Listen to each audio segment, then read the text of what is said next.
Você aprendeu semana passada que você não vive propósito sem estar no propósito eterno de Deus. Fala para ela.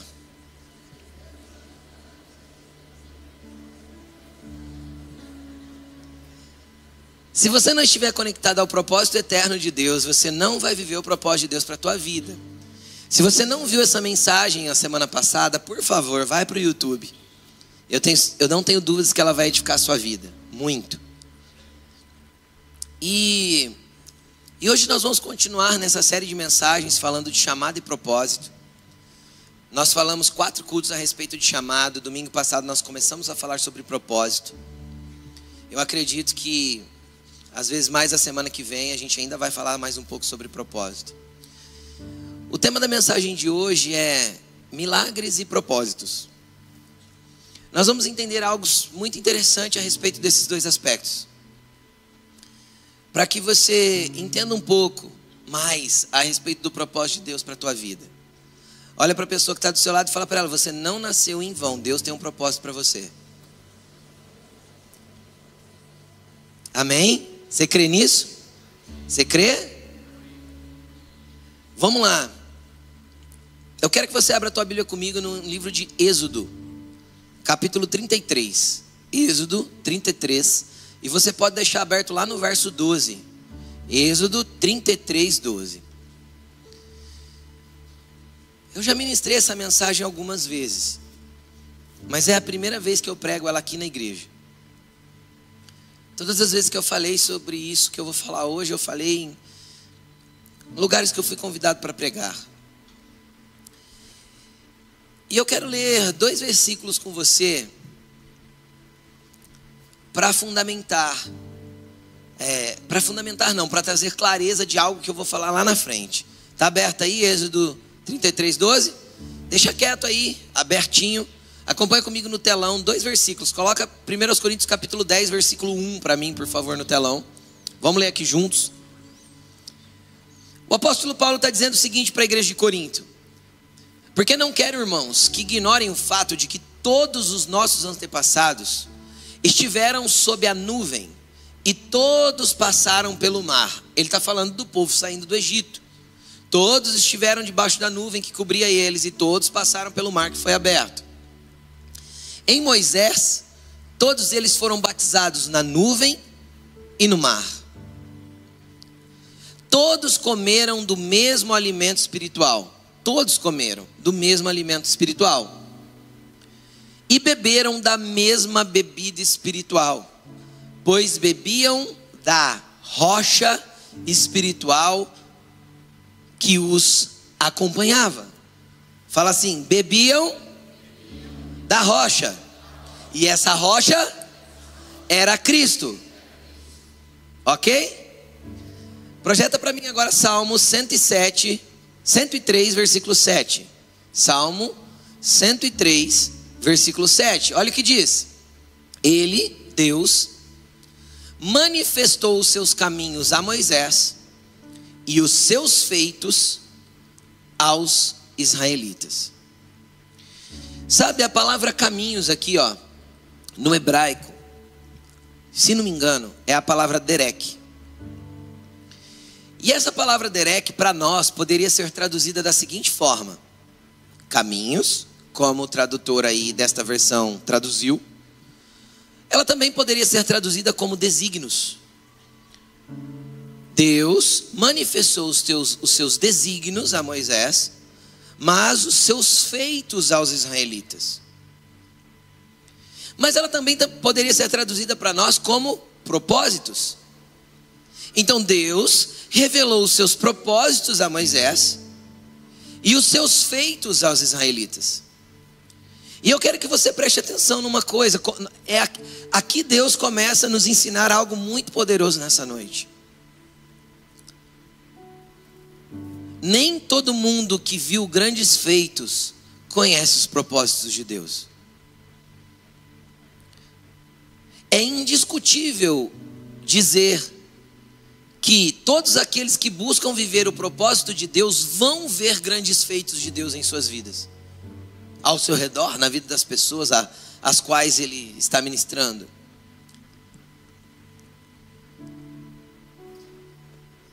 Mas também é completamente possível dizer que pessoas que viram grandes sinais tenham conhecido apenas os feitos de Deus, e elas não conheçam os propósitos de Deus. Tudo depende do alvo da sua busca. Por quê? Porque nós somos muito propensos a buscar apenas os sinais de Deus na nossa vida. E não que seja ruim ou errado, mas nós nos acostumamos a buscar apenas os sinais e estar extremamente satisfeitos com isso. Êxodo 33, verso 12. Disse Moisés ao Senhor. Moisés estava orando, correto? A gente fala com Deus quando a gente está orando, certo? Disse Moisés ao Senhor: Tu me ordenaste, conduz este povo, mas não me permites saber quem enviarás comigo. Dissestes: eu o conheço pelo nome, e de você tenho me agradado. Deixa eu te explicar uma coisa. Vamos refletir um pouquinho a respeito da vida de Moisés, até aqui, até nesse momento. Onde ele está aqui dentro do contexto da história? Moisés já tinha visto uma sarça se queimar no deserto sem que ninguém tocasse fogo, e a sarça não se consumia. Ele já tinha desafiado o rei do Egito. Ele já tinha visto a praga das rãs, a praga do granizo, a praga do Nilo virar sangue, a praga dos gafanhotos. Ele já tinha visto Deus fazer sinais e prodígios no Egito, até que amoleceu o coração de Faraó. Ele viu o povo pedir para os egípcios presentes, e os egípcios encherem o povo de prata, de ouro, de bens, e eles saíram abastados do Egito, está escrito na palavra. Moisés já tinha chegado na beira do Mar Vermelho, e ele foi orar: Deus, o que eu faço agora? Deus falou assim: o que você tem na mão? Ele falou: um cajado. Levanta ele e manda o povo marchar. E o mar se abriu. Moisés viu os carros e os cavaleiros de Faraó se afogarem no mar que fechou, em cima dos perseguidores que perseguiam o povo de Israel. Nesse dia aí, Moisés estava em cima do Monte Sinai falando com Deus, enquanto o povo estava lá embaixo, esperando para saber quais eram as diretrizes para os próximos passos.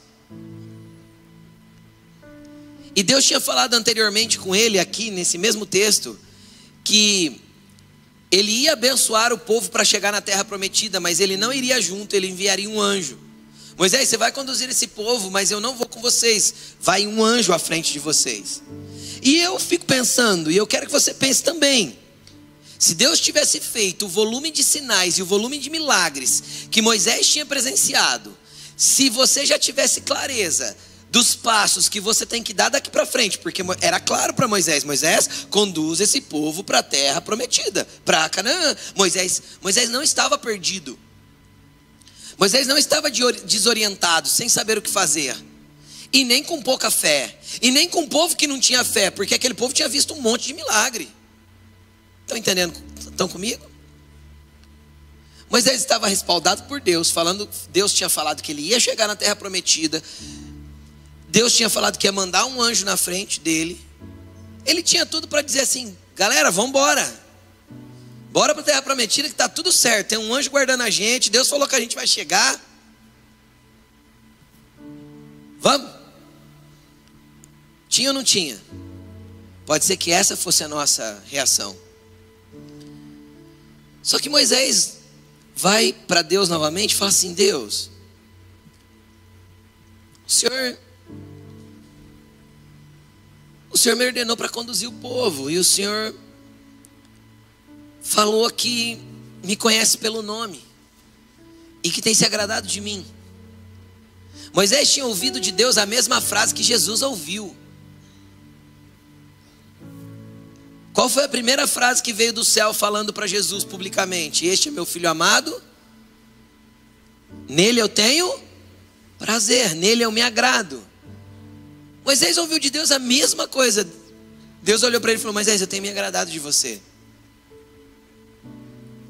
Moisés olhou para Deus e falou: então, Deus, o Senhor tem se agradado de mim, o Senhor me conhece pelo nome, a gente está próximo, a gente é amigo. porém o Senhor não fala para mim quem vai comigo. Só que ele não parou a oração por aí. O versículo 13 vai dizer: se realmente o Senhor me vê com agrado, versículo 13, se o Senhor me vê com agrado, revela-me os teus. Aqui está caminhos, na minha Bíblia está. Por que a minha NVI é diferente da de vocês? Não é de Deus isso não. Na minha aqui está escrito: revela-me os teus propósitos. É a mesma palavra, derek. Revela-me os teus propósitos. Entenda uma coisa: Moisés já tinha visto milagre, já tinha feito sinais. Moisés já tinha andado com Deus. Moisés já tinha visto a glória de Deus em cima da montanha. Moisés já tinha visto a nuvem e o monte chacoalhava, e ele subiu assim mesmo. Uau! Mas ele não estava contente apenas em saber o que ele tinha para fazer. Então eu quero que você entenda algo: saber o teu propósito não é suficiente. Você precisa buscar conhecer os propósitos de Deus como um todo. Tem gente que fica satisfeito em saber o que Deus quer que você faça. Moisés já sabia o que ele tinha que fazer, isso não lhe bastava. Moisés olhou para Deus e falou: eu quero conhecer os seus propósitos, Deus. Eu não quero apenas fazer alguma coisa para você. Não é só conduzir um povo até o lugar que eles têm que estar. O seu anjo não é suficiente para mim. Eu quero conhecer os seus propósitos. Sabe o que isso me remete? A conversa que Jesus tem com os discípulos um pouco antes de ir para a cruz, quando ele diz assim: olha, eu já não vos chamo de servos, eu vos chamo de amigos. Só que Jesus explica porque ele parou de chamar os discípulos de servos e começou a chamar de amigos. E ele explicou dizendo o seguinte: porque o servo não sabe o que o seu senhor faz, e o amigo sabe. Sabe o que Moisés estava falando para Deus? Deus, até hoje eu fui teu servo, fui orientado por você e fiz tudo o que o Senhor pediu, e grandes milagres aconteceram. Hoje, Senhor, eu quero ser seu amigo, porque eu não quero mais andar sem saber o que o Senhor está fazendo. Eu não quero mais andar sem conhecer os seus propósitos. Eu não quero mais viver uma religião e frequentar uma igreja sem saber o que o Senhor se agrada e como é o teu coração. Que jeito que são os seus sentimentos, o que o Senhor pensa ao meu respeito e o que o Senhor pensa a respeito de tudo que está acontecendo na terra. Eu quero conhecer os seus propósitos, eu quero entender quem você é, eu quero ser seu amigo. Revela-me os seus propósitos. Querido, Moisés queria mais. Sabe? Isso aponta algo muito poderoso para nós. Será que nós não somos muito conformados com os níveis que nós já alcançamos em Deus? Será que a igreja evangélica brasileira, por conhecer um evangelho de salvação, ou seja, venha para Cristo, entrega a sua vida para Ele, você será salvo? Será que a gente não se acostumou a sentar no lugar da salvação e estar contente com as águas que dão nos artelhos, que dão nos tornozelos? E a falar: uau, eu já ando com Jesus. E não que não ande, não que não haja salvação. Não é sobre salvação que estamos falando. É sobre profundidade. É sobre conhecer os propósitos de Deus. É sobre ir mais a fundo. É sobre não se conformar com o lugar que você está. É sobre entender que tem muito mais para você acessar.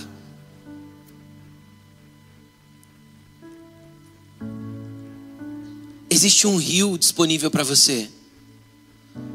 Um rio que quer conduzir a sua vida. Só que você às vezes sentou na beira desse rio, numa água rasa, e você está satisfeito. E ali não tem Jesus? Tem água ali. Não estou falando que não tem Jesus. Eu só estou falando que esse não é o lugar para você ficar estacionado. Sabe por quê? Porque quem brinca na margem dos rios ou do mar são as criancinhas que ainda não cresceram. Então às vezes a sua espiritualidade estacionou num lugar de infantilidade espiritual e você se acomodou nisso. Então você não busca um crescimento espiritual, você não quer avançar na sua espiritualidade, você não quer avançar no seu relacionamento, você não quer avançar no seu conhecimento de quem Deus é e nem naquilo que Ele pode revelar para a sua vida.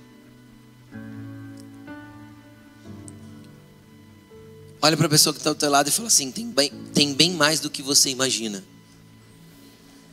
Sabe por que tem mais? Porque olhos não viram, ouvidos não ouviram, jamais desceu para o coração do homem o que Deus tem preparado para aqueles que o amam e que vivem segundo o seu propósito. Então, os seus olhos jamais viram, sua mente não imaginou, no seu coração nunca passou o que Deus tem preparado para você. Só que para quem Deus vai trazer essas coisas que não viu, não pensou, não imaginou? Para aqueles que buscam conhecer o coração de Deus, o propósito de Deus, que querem Ele e não as mãos dele. Nós somos doutrinados a buscar a mão de Deus, o favor de Deus, a ação de Deus na minha vida. Então eu vou para a igreja para buscar a bênção. Ah não, eu não vou para buscar a bênção, eu vou para ser cheio do Espírito Santo. Mas o ser cheio do Espírito Santo para você, querido, é você chegar aqui e ter um tremelique e sentir um arrepio, um calafrio. Ai, hoje o Espírito estava lá. Não, porque o lugar que Jesus quer te conduzir, o lugar que Deus quer te levar, não é o lugar que o Espírito vai te tocar, é o lugar que você vai estar imerso nele, profundamente imerso nele. Nós tínhamos que entender o que significa a palavra batismo no Espírito Santo. A palavra batismo no grego é a palavra baptismo, que significa imersão. Tem pessoas querendo receber um toque do Espírito Santo e achando que isso é estar imerso nele. Tem muito mais. E Moisés sabia. E hoje você já sabe. Então não dá para ignorar a chamada dessa noite. Jesus quer te levar mais profundo. Deixa de viver nas águas rasas. Deixa de ficar satisfeito com os milagres. Porque existem dois tipos de pessoas: as que querem conhecer os propósitos de Deus e as que ficam satisfeitas com os milagres. Deus manifestou os seus propósitos a Moisés e os seus feitos aos israelitas. Será que você vai se conformar com os feitos de Deus na sua vida, ou você quer conhecer os propósitos dele? Essa é a pergunta para essa noite. Essa é a pergunta que fica para você. Mas vamos continuar. Moisés falou: revela-me os teus propósitos, para que eu te conheça e continue sendo achado por ti. Qual que era o desejo de Moisés? Conhecer a Deus. Agora vamos lá, ele já não estava batendo um papo com Deus? Ele já orava, já ouvia Deus e Deus já ouvia ele, e eles já conversavam. Só que para Moisés era mais: eu quero te conhecer e quero ser aceito por ti, quero ir mais fundo. Lembra-te de que esta nação é o teu povo. Respondeu o Senhor: eu mesmo o acompanharei e lhe darei descanso. Quando Deus percebeu que Moisés tinha um anseio que sobrepujava o milagre, a bênção e a orientação, porque tem pessoas que são satisfeitas: ai, Deus me orientou. Aí ele vai lá, faz e dá certo. É claro que dá certo. Deus que orientou você fazer, não tem como dar errado. É igual Deus orientou Jacó a colocar os pauzinhos lá descascadinho. Tinha como dar errado? Não. Por mais esquisito que seja, era a orientação de Deus. Quem está entendendo? Então tudo que Deus orienta vai dar certo. Quem já foi orientado por Deus e deu certo aqui? Levanta a mão. Sempre que a gente ouve a orientação de Deus, dá certo. Moisés já estava orientado, mas ele não queria ser orientado. Ele queria viver a vida de Deus, ele queria se misturar com Deus, ele queria ir mais profundo. Quando Deus percebeu isso, Deus olhou para ele e falou assim: tá bom, Moisés, já que você me quer mais do que meramente orientação, mais do que meramente sinais e milagres, eu não vou mandar anjo não. Eu vou com você, eu acompanho você. Nós vamos juntos para aquilo que você tem para fazer. Então Moisés declarou: se não fores conosco, não nos envie. Deus falou que ia, Moisés falou: então Deus, porque se o Senhor não for,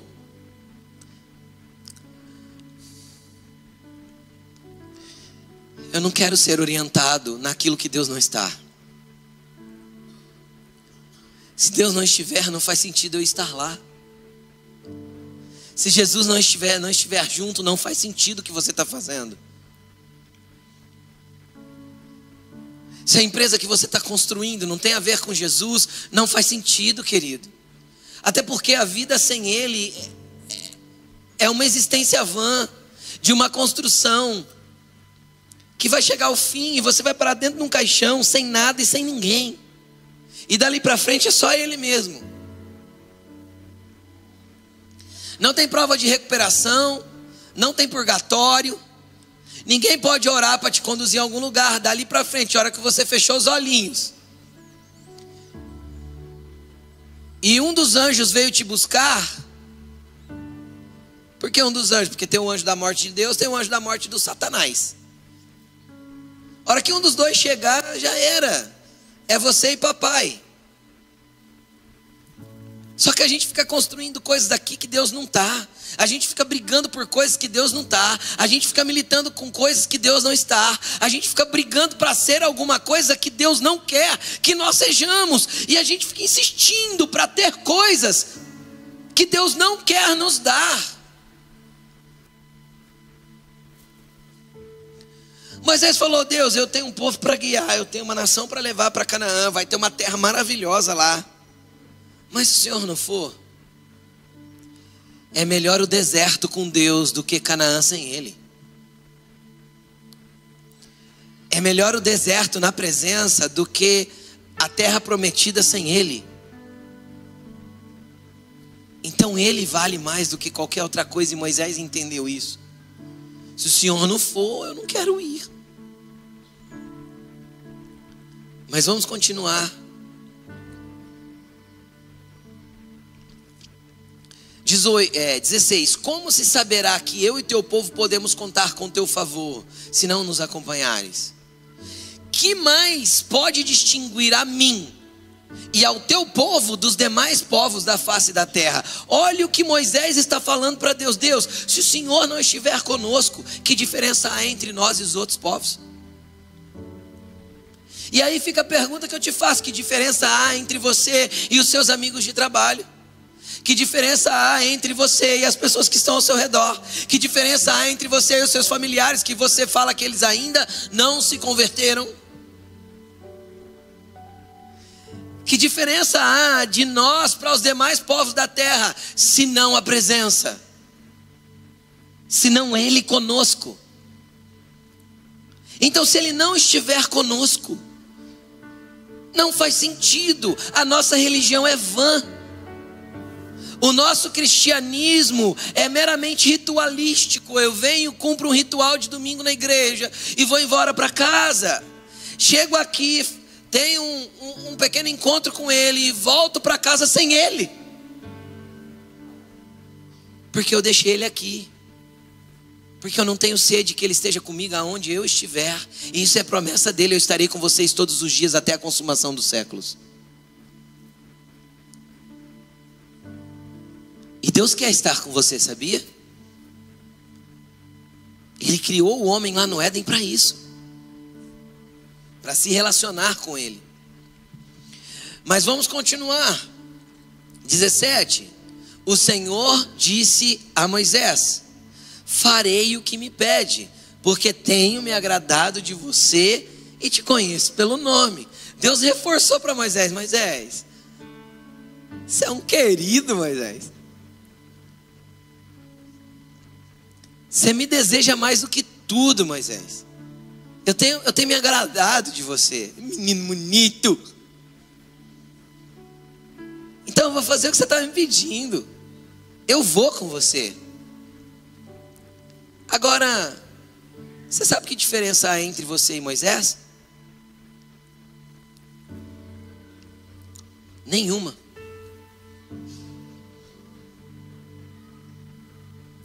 Por quê? Porque você é tão amado quanto Ele. Pode ser tão usado quanto Ele, tão cheio do Espírito Santo quanto Ele foi, tão poderoso quanto Ele se moveu. Basta você entender o quanto de Deus você quer, porque Ele quis. Muito. Muito. Mas vamos continuar. Então disse Moisés, aqui começa a parte incrível e maravilhosa. Versículo 18. Então disse Moisés: peço-te que me mostres o bichinho abusado. Ele foi lá para Deus, jogou o coração dele na presença de Deus, falou assim: Deus, eu quero conhecer os seus propósitos, eu quero que o Senhor vá com a gente. Se o Senhor não for com a gente, não vou. Não manda a gente não, porque sem você eu não vou. Deus falou assim: mas isso é querido, tchutchuquinho meu, eu estou junto contigo, vamos embora. Moisés ora de novo. Moisés, além de pedir para conhecer os propósitos de Deus, ele pede para conhecer a glória de Deus. Sabe o que eu fico pensando? Que a hora que ele falou assim: peço que me mostre a sua glória, eu penso que Deus estava para baixo assim, olhando Moisés lá no monte, trocando ideia com ele. Deus fez assim no trono, ó. Fez assim, ó. Ai meu eu, que ele não pode falar ai meu Deus, né? Ele é Deus, né? Ai meu eu, o que eu faço com esse garoto de 80 anos de idade? Porque Deus, fico imaginando eu, tá? É só uma imaginação. Que Deus ficou pensativo antes de responder para Moisés. Se ele fosse humano, né? Claro. Porque o pedido de Moisés era inédito. Ninguém até aquele momento na história da humanidade tinha pedido para Deus, pelo menos não relatado biblicamente, que queria conhecer a glória dele. Pode ser que Enoque tenha pedido isso, e a hora que ele pediu, Deus falou: vem aqui, vai. E levou ele embora, porque a Bíblia vai dizer: Enoque andou com Deus e Deus o tomou para si. Pode ser que a hora que Enoque pediu isso: eu quero conhecer a tua glória, Deus olhou e falou: tá bom, vem. Puxou ele para cima. E por que ele não podia puxar Moisés? Porque tinha um povo para ser conduzido na terra prometida. Aí Deus olhou para baixo e falou: eita, que coração ardente por me conhecer. Só que deixa eu te explicar uma coisa. Não tinha como Deus mostrar a glória dele para Moisés, senão através de uma pessoa. Porque a glória de Deus é Cristo. Na hora que Moisés pede para conhecer os propósitos de Deus e para conhecer a glória dele, Deus entendeu que ele teria que revelar para Moisés o seu propósito eterno, que era fazer todas as coisas convergirem em Cristo. Lembra que a gente falou semana passada? Deus olhou para Moisés e falou assim: Moisés, eu vou te mostrar, mas eu vou ter que te explicar algumas coisas antes, Moisés. E aí, a partir desse momento aqui, desse bate-papo de Deus para com Moisés, Moisés não fala mais, é só Deus quem fala. E eu quero que você venha acompanhando a fala de Deus para Moisés, porque isso tem tudo a ver conosco. Porque ele estava explicando para Moisés como conhecer os propósitos e a glória de Deus. Quem aqui quer conhecer os propósitos e a glória de Deus? Diz um amém. Então vamos comigo que você vai entender como fazer isso. Versículo 19, ele disse: e Deus respondeu. Moisés pediu para ver a glória, sim? Deus respondeu. O que Deus respondeu? Diante de você farei passar toda minha bondade. Sabe o que Deus começou a explicar para Moisés? Que tem um caminho para chegar a conhecer a glória dele. Tem um processo para ir até lá. Tem um processo para ser amigo dele, para se tornar conhecido dele e para os propósitos dele serem revelados. Então, a primeira coisa que Deus mostra para Moisés é assim: ó, Moisés, antes de tudo, você vai conhecer toda a minha bondade. Deus, antes de qualquer coisa, revela a bondade dele para nós. E por que Deus tem que revelar a bondade dele para nós? Por quê? Porque a bondade de Deus para nós gera convicções, gera uma certeza de que Ele é bom, gera uma certeza de que qualquer coisa que aconteça comigo, eu sei que Ele é bom. E pode ser que a tua vida está nessa fase, pode ser que a sua fé seja inicial, você está começando a conhecer a Deus agora. Então deixa eu te explicar, a primeira coisa que Deus vai revelar para você é a bondade dEle. Ele vai mostrar que Ele é um Deus de milagre, que Ele é um Deus de amor, que Ele faz coisas que você não imaginava, que Ele toca em áreas que você nunca pensou que Ele tocava, que Ele cuida do seu interior. E isso não é feito só por fora, porque a maior ação de bondade de Deus na nossa vida é aquela que acontece aqui dentro. Quem já sentiu um negócio aqui dentro que veio uma convicção tão grande, que foi um toque de Deus, que você falou assim, não tem como, o que Deus fez aqui dentro, ninguém conseguiria fazer. Quem já sentiu isso? Isso é uma realidade. Isso é a bondade de Deus sendo colocada dentro de você e sendo manifesta para você. Então Ele falou, Moisés, para conhecer a minha glória, antes de tudo, eu vou fazer a minha bondade passar diante de você. Agora, por que Ele tinha que apresentar a bondade? Ele tem que apresentar a bondade dEle para nós. Porque lá no Éden, o primeiro ser humano, o modelo de raça humana, tinha toda a bondade de Deus disponível, mas ele escolheu se envolver com o mal. Uma vez que ele escolheu se envolver com o mal, a Bíblia vai dizer que todos nós nascemos com essa semente do mal dentro de nós. O homem naturalmente é cheio de estultícia, diz a Bíblia, de perspicácia maligna. Então a primeira coisa que Deus tem que mostrar para nós foi o que Adão desprezou no Éden: a bondade de Deus que já estava liberada para ele. Então é o primeiro aspecto que Deus vai nos mostrar. Por quê? Porque no dia da adversidade você vai lembrar: Deus é bom. É bom por quê? É bom porque Ele já fez isso, já fez aquilo, já cuidou de mim, já agiu na minha vida, já mudou, já transformou, já me deu bênção, já me deu... Deus é bom. Quem aqui crê que Deus é bom, dá um aleluia bem forte assim, ó. Pronto, porque você já conheceu a bondade de Deus. E se você ainda não conheceu, às vezes essa é a noite da tua vida. Às vezes a janela de oportunidade de Deus para a tua vida está aberta hoje, para você pedir para Ele: Senhor, me revela toda a tua bondade. Me revela toda a tua bondade. Mas Deus não parou de falar: e diante de você proclamarei o meu nome. Que aí está o Senhor, mas a palavra original é Yahvé, essa que a gente cantou nas canções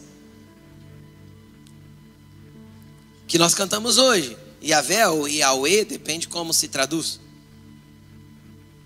Agora, o que tem a ver Deus proclamar o nome dele? Diante de você proclamarei o meu nome. Querido, deixa eu te falar, isso é algo tão poderoso. Por quê? Porque todas as vezes que Deus se revela para nós, proclamando quem Ele é, automaticamente Ele revela para mim quem eu sou. Eu vou continuar falando, eu vou continuar explicando. Todas as vezes que Deus se manifestar para você, para mostrar quem Ele é, automaticamente Ele vai estar te mostrando para você mesmo. Por quê? Porque fora da tua identidade real, aquela que Deus determinou, você não vai conhecer nem a glória, nem o propósito eterno de Deus. Ninguém conhece propósito de Deus e glória de Deus fora da sua identidade, aquela identidade que o teu Pai Celestial traçou para você. E esse assunto é tão sério que esta geração é a geração que mais tem crise de identidade. Sabe por quê? Porque nós nos identificamos a partir do que fazemos e não a partir do que somos. Eu queria voltar uma pergunta para você entender isso. Me diga quem você é sem me dizer o que você faz.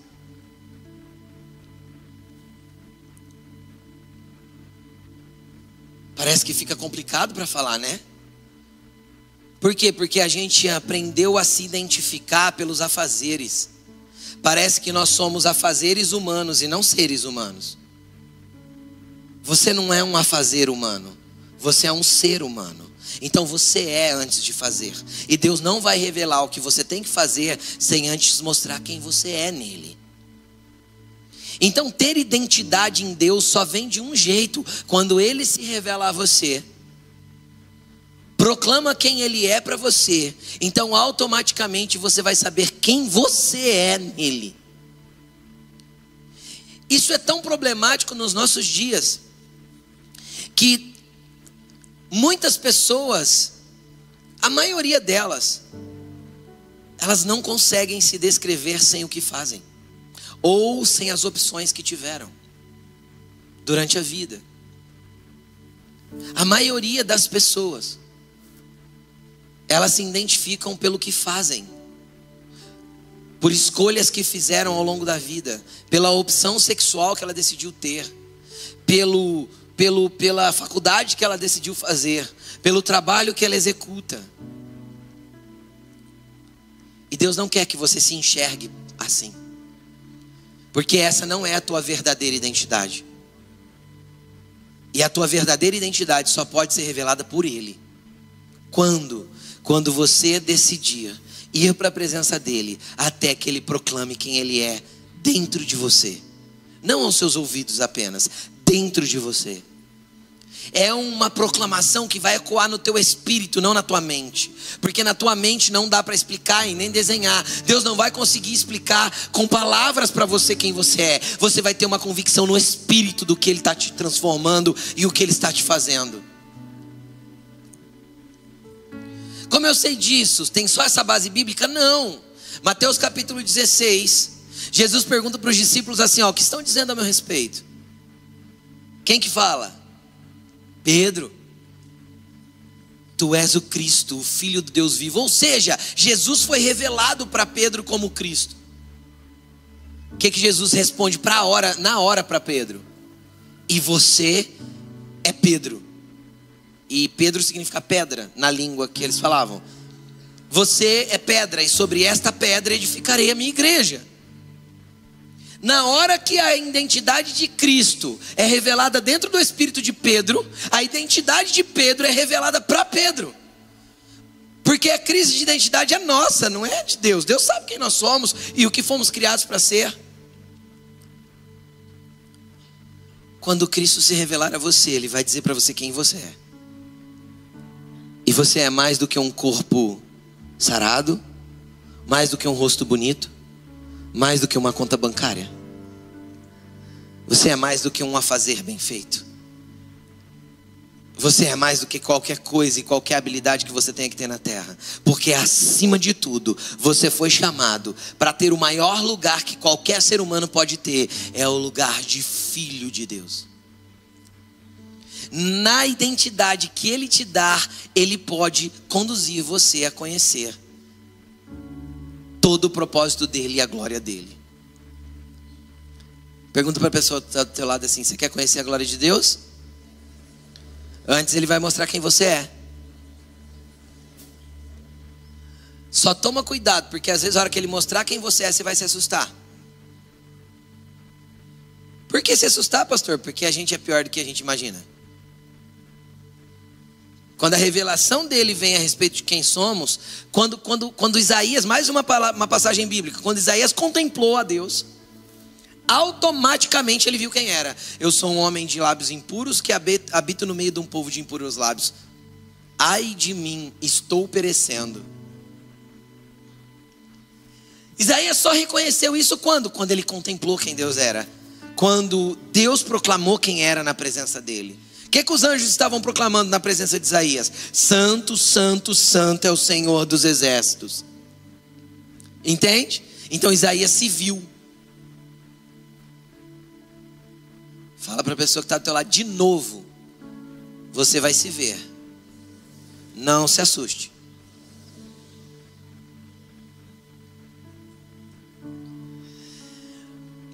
Aí vem a próxima frase de Deus. Terei misericórdia de quem eu quiser ter misericórdia, e terei compaixão de quem eu quiser ter compaixão. O que é isso? Isso chama processo. Isso é os processos que vão te levar à maturidade espiritual. É igual a gente precisa fazer com um filho quando ele entra no começo da adolescência, ali na pré-adolescência. A gente precisa começar a forjá-lo para a vida adulta. Qual é o pai que, sendo um bom pai, quando vê o filho querendo ter certos tipos de liberdade, não delega sobre ele também responsabilidades? Qual que é o pai que não deixa em dado momento o filho se estrepar um pouco para ele perceber que a vida não é aquilo que ele imagina? Até porque, mamãe, se você ficar protegendo o seu filho, principalmente dos 10, 11 anos para frente, colocar ele dentro de uma bolinha e não deixar as situações da vida apertá-lo, deixa eu te contar uma coisa, você vai criar um garotão mimado de 25 anos que vai ser uma porcaria de gente. Agora, se eu que sou um pai ruim, sei que filhos precisam ser forjados para entrar na fase adulta, por que você acha que Deus, como pai maravilhoso, bondoso e completo que é, não te forjaria para você entrar num lugar de maturidade espiritual, para poder conhecer os propósitos e a glória dele? Aí nesse processo, Deus vai ter misericórdia de quem ele quiser ter misericórdia, e compaixão de quem ele quiser ter compaixão. Sabe aquela coisa dele olhar e falar assim, vai, pode ir. Aí você se estrumbica lá na frente. Aí ele pode te ensinar então de que você estava errado nas decisões que você estava tomando. Porque do contrário você não cresce. Aí você vai falar assim, pastor, então Deus é ruim? Não, porque a primeira coisa que ele apresentou para você foi a bondade. Então você vai se lembrar que o problema do erro é seu, porque ele continua sendo bom, ele continua sendo Senhor, ele continua sendo maravilhoso. Ele não muda. Então o erro é meu, por isso estou tendo uma consequência.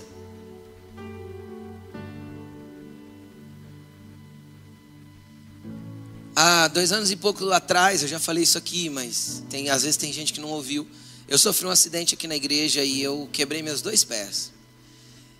E eu fiquei 54 dias na cadeira de roda. E aí eu caí no sábado, fiz uma cirurgia no domingo, tive alta na segunda, na terça-feira de manhã,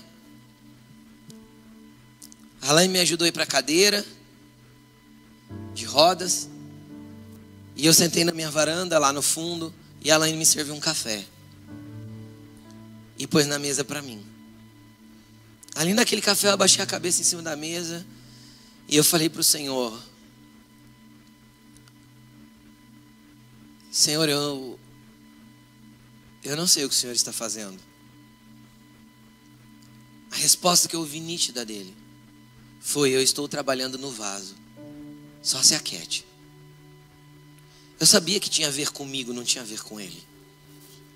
Eu sabia que era coisa que ele estava moldando em mim, mexendo em mim, mudando em mim. Então, querido, às vezes uma situação da vida, Deus vai ter que deixar você passar para você amadurecer. Deus vai permitir que aconteça para você depender mais dele. Deus vai permitir que aconteça para você aprender a pedir ajuda, para você abaixar suas armas de orgulho, de soberba, de arrogância, entender que você precisa de pessoas nos momentos difíceis da vida. Entender que somos um corpo e às vezes temos que depender dos irmãos.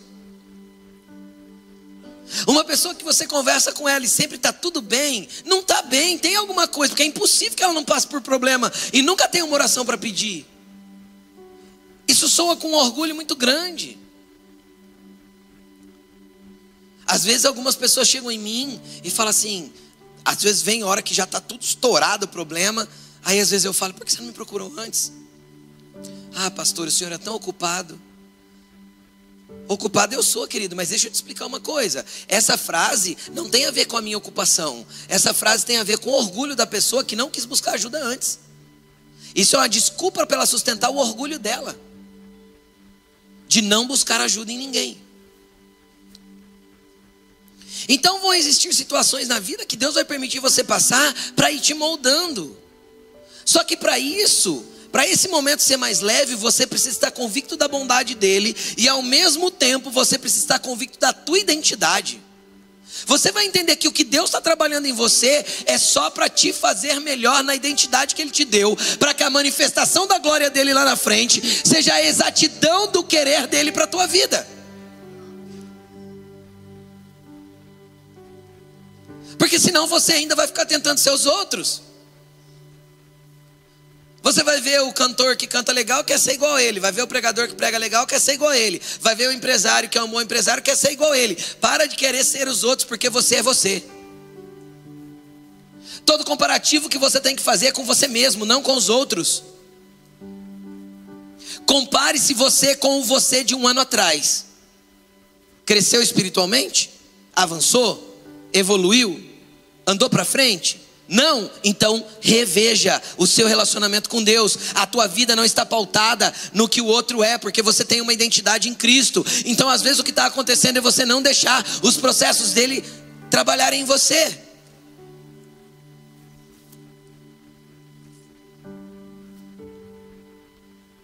É parar e pensar, quem eu era um ano atrás? Melhorou? Está mais flexível, mais amável? Tem mais bondade, mais misericórdia, mais longânimo? Ou sou o mesmo turrão, chato, imbecil, cabeçudo, sei lá, orgulhoso? Não, eu sou o mesmo. Então você está ruim, cara. Você está ruim, mulher. Jesus não está conseguindo fazer na tua vida o que tem que fazer. Agora sabe o que é o problema do inflexível?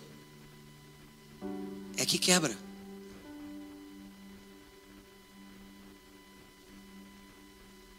E aí quando quebra dói mais.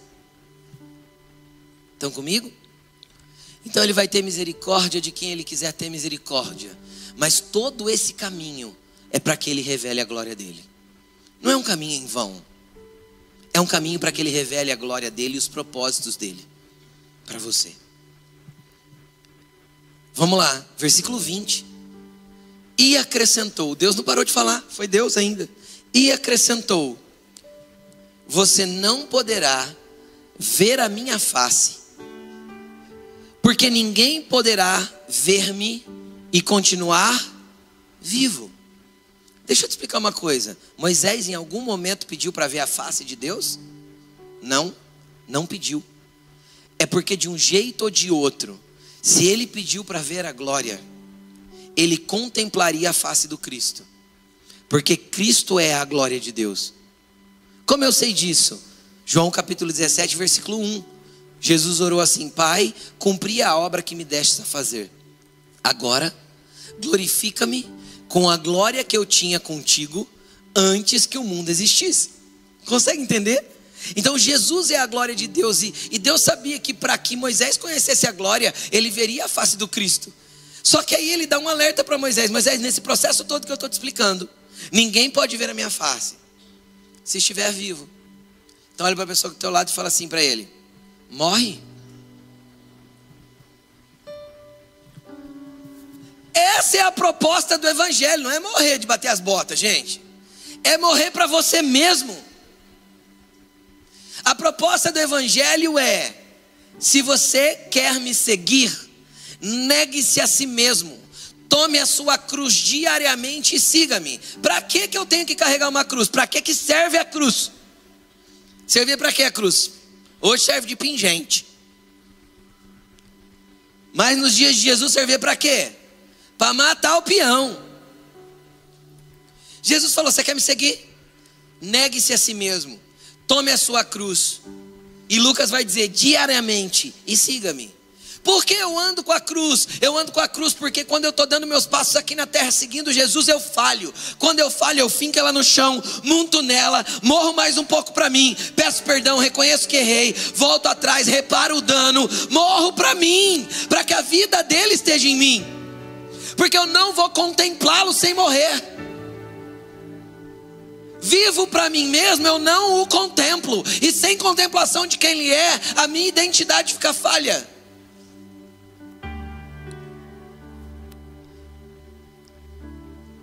E negar a si mesmo não é fácil, mas também não é tão difícil assim. É que tem uns prazeres que a gente gosta bastante, e esse a gente fala que é difícil. Eu vou explicar para você que não é tão difícil assim. Quem aqui já ficou irritado com alguém? Irritado. Quem aqui já ficou irritado com alguém? Levanta a mão. E no momento que você estava irritado ali, estava aquela discussão acalorada ou qualquer coisa assim, não sei, te deu aquela vontade, bem vontade de meter um socão no nariz do outro. Quem já teve? Ou a esposa de dar um tapão na cara do marido, bem dado, para estalar, tá? Hã? Já teve? Já teve? Não fale, não fale. Eu espero que você não tenha deixado isso sair de dentro de você. né? Que você saiu dando soco nas pessoas, pede perdão, se arrepende, está errado. Mas vamos lá. Preste atenção no que eu estou falando. Você teve a vontade, só que você sabia que aquilo não dava para ser executado. Então você fez o quê? Morreu para você mesmo, para que aquela vontade não fosse externada. Você concorda comigo? Você concorda comigo, sim ou não? Agora, por que nessa situação às vezes a gente tem mais facilidade de conter e não deixar aquilo se externar?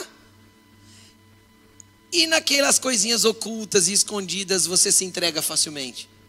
Isso significa que não é tão difícil morrer para si próprio, porque senão Jesus não tinha orientado. Difícil é porque eu tenho alguns tipos de sessões que eu gosto de fazer. Eu gosto de ceder para certas coisas, é por isso que eu insisto em não morrer naquela área. Entendeu? E não dá para ver a face dele estando vivo. Então fala mais uma vez para a pessoa que está ao teu lado: morre logo que dói menos.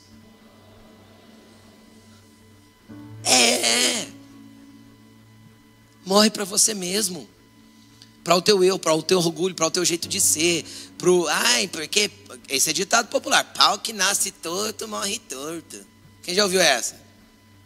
Os mais antigos falam isso, né? Galera que está com uma data de nascimento mais atrasada aí, né? Você não é pau, você é barro. Ele molda do jeito que quiser.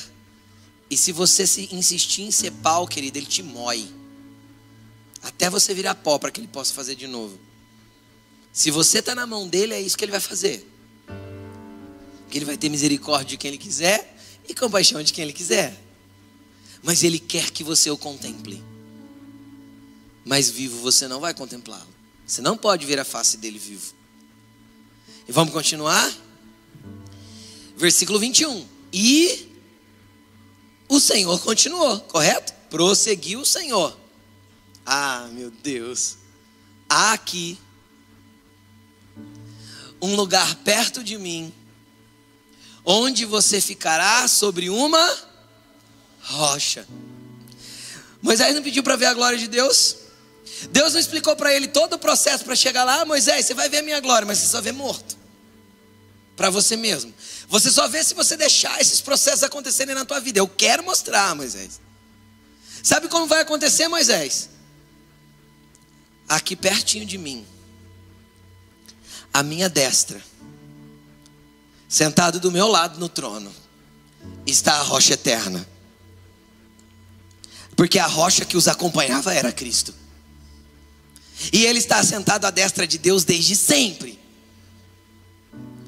E aí ele pegou Moisés, inseriu no ambiente espiritual e colocou Moisés sobre a rocha. E os pés de Moisés se firmaram na rocha. E essa rocha era Cristo. Moisés contemplou o propósito eterno de Deus, porque a glória de Deus ainda se manifestaria na terra 2000 anos mais tarde, 1500 anos mais tarde. Mas Moisés foi inserido no ambiente espiritual e colocado sobre a rocha. Só que não parou por aí. Versículo 22.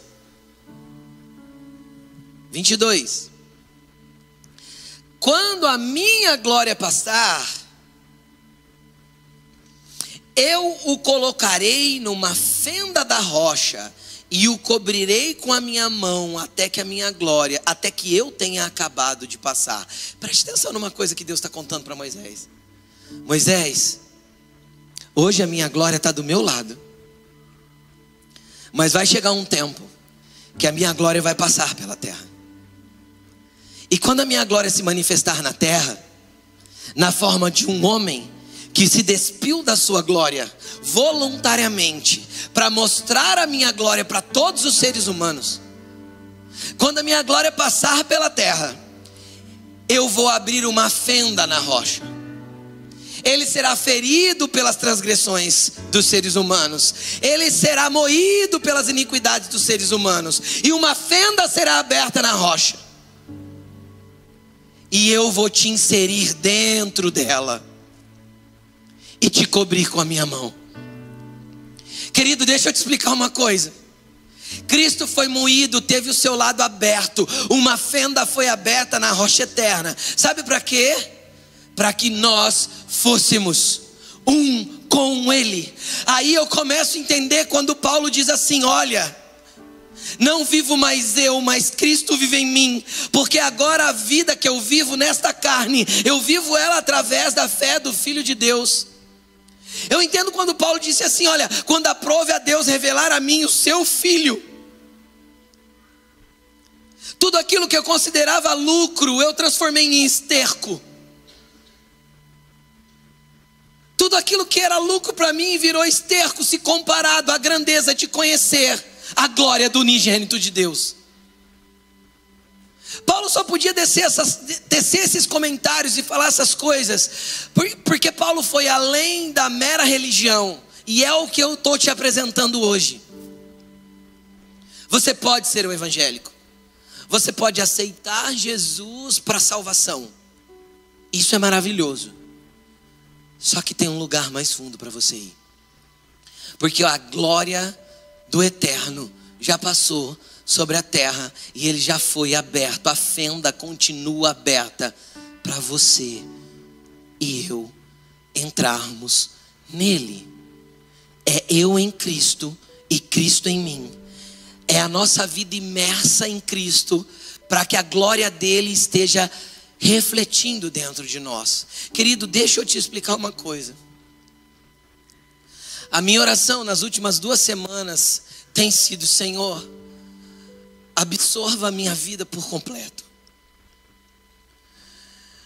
Absorva tudo que eu sou, até que não sobre nada de mim.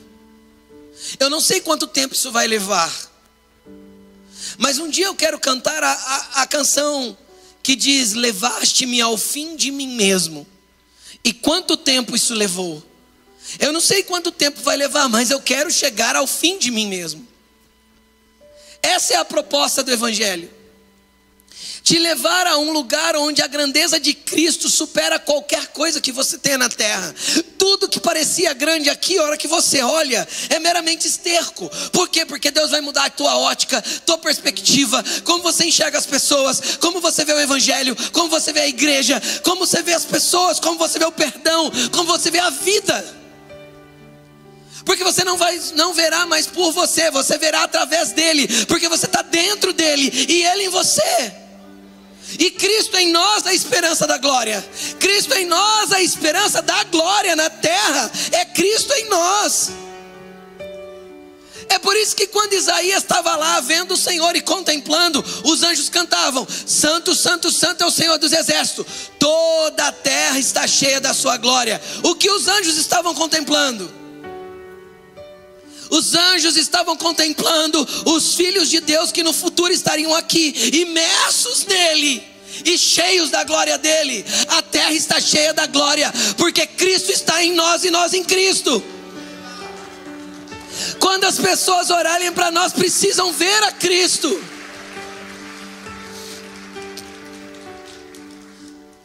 Isso, e pode ser que isso não está entrando na tua cabeça, e eu não quero que entre, porque eu quero que entre no teu espírito. Porque não tem a ver com algo cognitivo que você tenta entender, tem a ver com uma entrega voluntária que você deixa mexer dentro. Então hoje pode ser a noite que vai mudar toda a tua vida, toda a tua perspectiva, todo o teu entendimento do Evangelho. Hoje pode ser aquela noite crucial que você vai dizer: olha, teve um dia, eu andava com Jesus, eu tinha ele, eu tinha ido para frente, levantado a mão, feito uma oração, como me conduziram, falar de Jesus, eu te aceito. Mas teve um dia que foi diferente.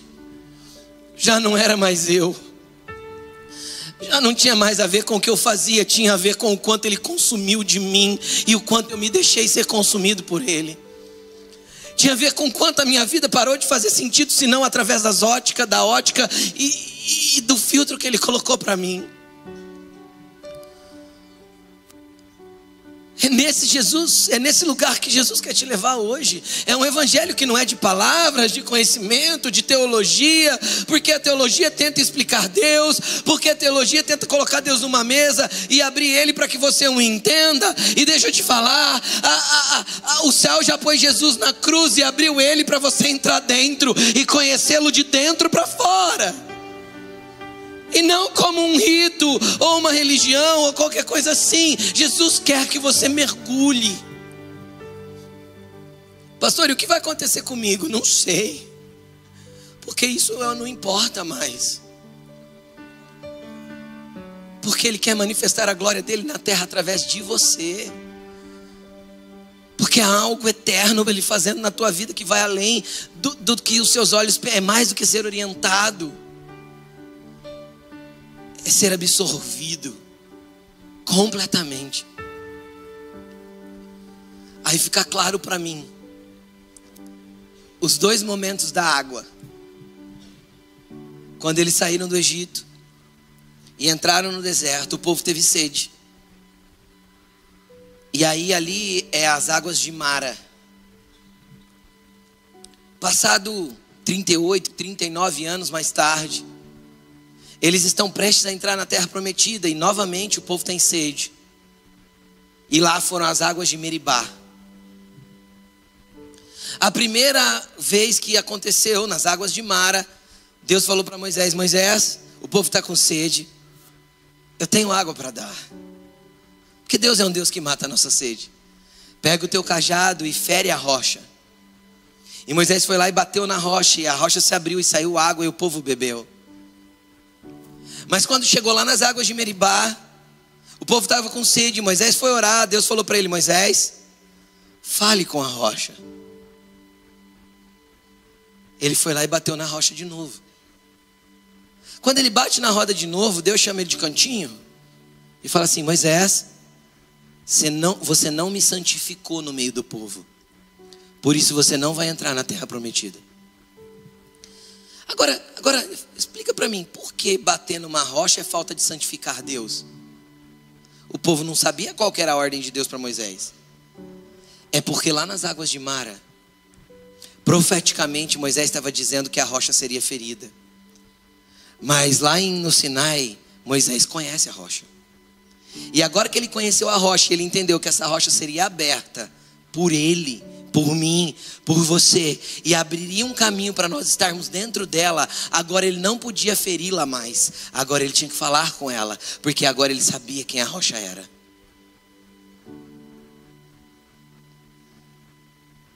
Então ele não santifica Deus, porque a rocha era Cristo, e ele sabia disso. Deus olha para ele e fala: você não me santificou diante do povo, então você não entra. Aí Moisés, eu imagino que Moisés ficou triste. E lá no alto do Monte Nebo ele foi levado para morar com Jesus. Só que houve um dia